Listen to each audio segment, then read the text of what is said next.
This is my new tarantula. Right now, it's just a baby, or sling as they're called. The species is a red slate pinktoe, or Avicularia minatrix.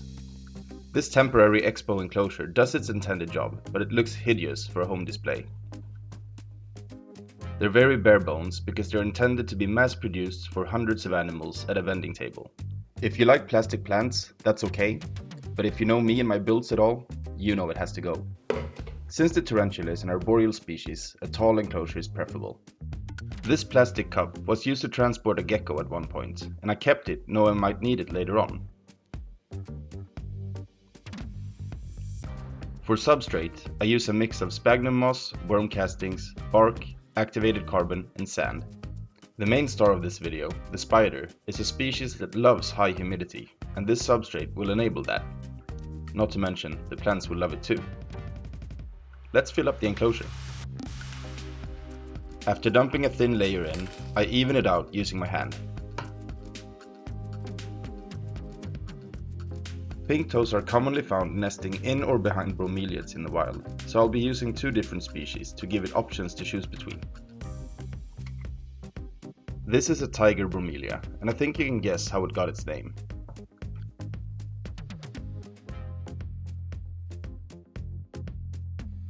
This tufted air plant is a native to the range of the red-slated pinktoe, and it isn't unlikely that they are actually used for web nests in the wild too.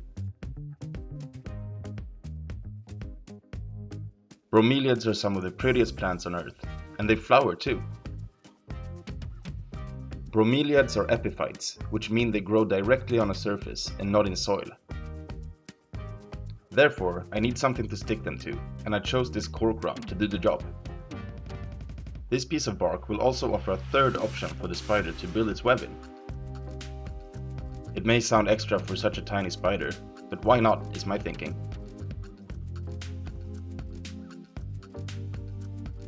I don't want the bromeliads touching the substrate, and to block it off I will stick some sphagnum moss into the piece of cork bark. I'm stuffing it in there, but not filling it entirely with moss, as I only wanted to block the substrate from reaching the plant.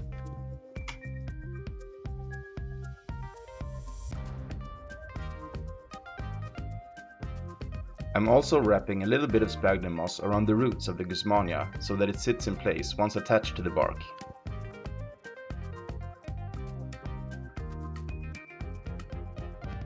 The moss is not needed for rooting, but it helps with stability.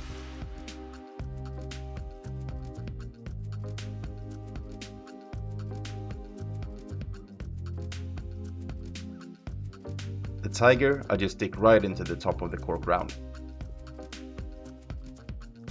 Doesn't that look like a luxury home for a tiny tarantula? I'd even live in there myself. Into the enclosure it goes. Now we have a foundation to build around with even more plants. Seeing a build come to life like this is so much fun. Next up is some moss I've taken from other builds at home. I gently tap it down around the piece of cork. I think this little detail makes for a way more naturalistic look, don't you think? Next up are two small cuttings of red nerve plant, aka Fittonia. These are very common terrarium plants and are great for adding a pop of color. I'll place one on each side, as this terrarium is intended to be viewed 360 degrees around. All I do is stick the stem into the soil and the plant will root on its own over time.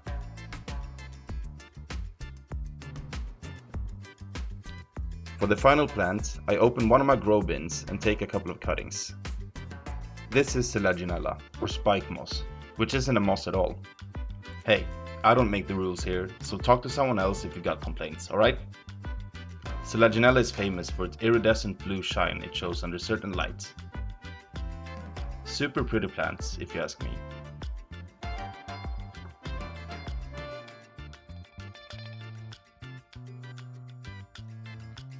And that's the final cutting going in.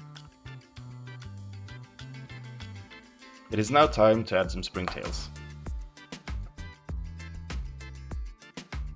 These are my orange and pink ones. Springtails feed on mold and other decaying stuff in nature, and that's why they're often called the cleanup crew. I take a piece of their substrate and just put it inside the terrarium. That should do it.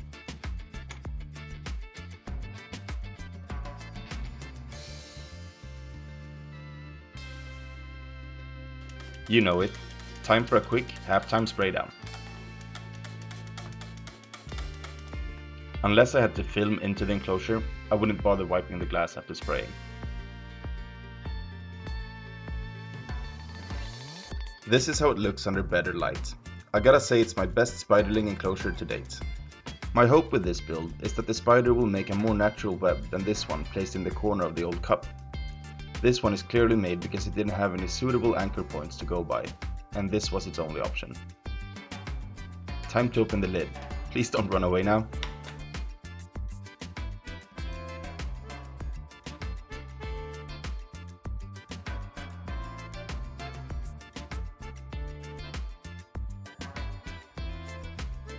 I'll try to remove some webs so you guys can get a proper look at it. By the way, I need you to suggest good names in the comment section below. That's one cute little butt, right? Your face is kinda cute too, I promise.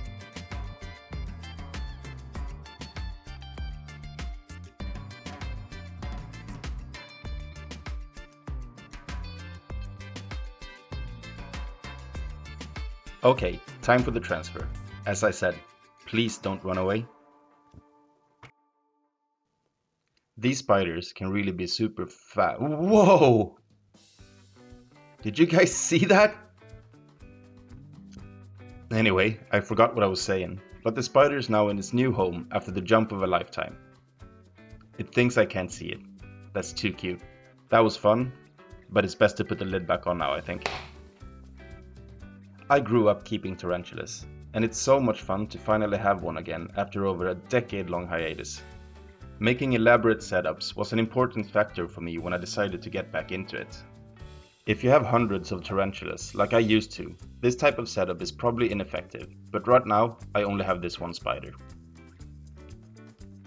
This is now a couple of weeks later, and the spiderling spun a web in the Bromeliads, just as I'd hoped. It has 3 points of entry and goes all the way down into the cork bark. Just look at how it uses the leaves and hardscape as anchoring points for the nest. So cool. After another week, it molted for the first time in my care. They usually do this by spinning a carpet made of web, then lay on it upside down and crawl out of their own skin. Imagine if humans did the same. I took it out of the enclosure to save it as a kind of time capsule of its growth. It really looks like a tarantula still, which I find ridiculously cool, even after many years of keeping tarantulas. Into storage it goes, for now. After a few days of spying on the web with my camera, I finally saw signs of life. Tarantulas usually stay out of trouble for a while after molting, because their new exoskeleton needs time to harden. Once that was taken care of, it was straight back into construction mode. What you see here is the spider tightening the anchor points of the web to make it sturdier. One thing I love about tarantulas that web a lot is the way they seem to have a plan with everything they do. Makes sense after millions of years of evolution, I guess.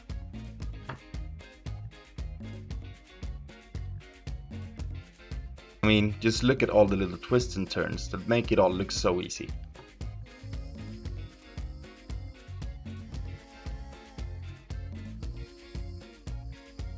Here you can get a really good look at the spinnerets working overtime to make the web.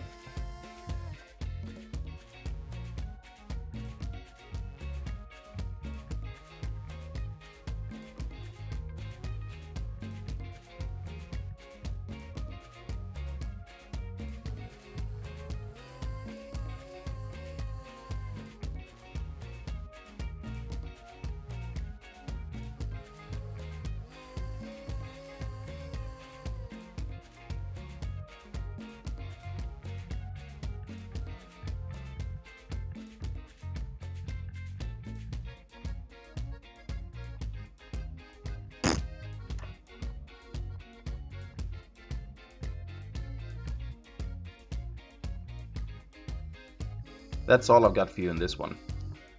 If you enjoy my videos, why not like and subscribe to let YouTube know my work is valued? It will really go a long way in supporting a small channel like mine. Thank you, and don't miss my next video.